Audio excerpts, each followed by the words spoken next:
Those of you who have been following my posts would know that I've been trying to come up on 80 meter for the past few weeks. Initially, I tried a 20-80 meter loaded coil dipole antenna which never resonated on 80 meter. It did resonate on 20 meter, 30 meter and 12 meter intermittently while I was trying various combinations of coil inductance and trimming, lengthening of antenna elements before and after the coil. I could also get spotted on various bands even at faraway places on reverse beacon network on CW. Next, I removed the loading coils and added extra wire to make it a linear loaded dipole for 80 meter. That attempt also failed to reach 80 meter, though I had partial success with tunable SWR on the higher end of VU 80 meter band. Today I thought of trying out loaded coil 40-80 meter antenna. Calculated that I need to add 1.5 meter of wire on either side along with my 120 microhenry loading coils.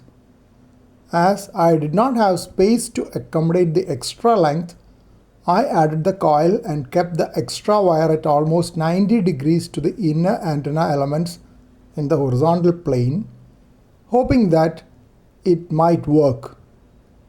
SWR prior to the alteration on 40 meter was excellent, 1.1 from 7010 to 7100 kHz. It became high SWR throughout the 40 meter band after adding the loading coil and pigtail to either side. So that effectively cuts me off from my favorite 40 meter rack choose. Fortunately, changes on 20, 15 and 10 meter were only mild and acceptable.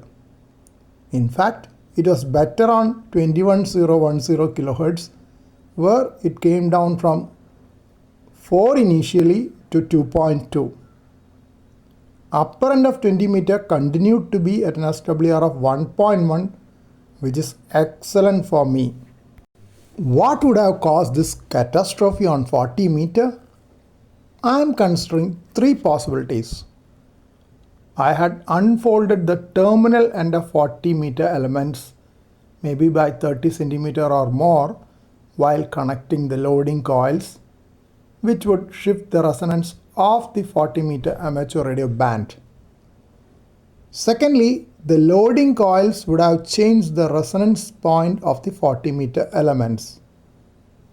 Thirdly, the terminal pigtail, which is almost at right angle to rest of the antenna elements in the horizontal plane, could also be interacting to offset the point of resonance. Anyway, I have ordered for a nano VNA a couple of days back and is expecting to get it after a few days.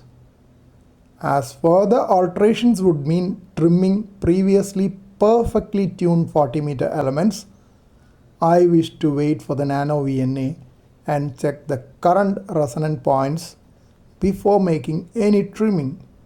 I have learned it the hard way during my 20-80 meter loaded coil experiments with repeated trimming and lengthening, and finally abandoning the project.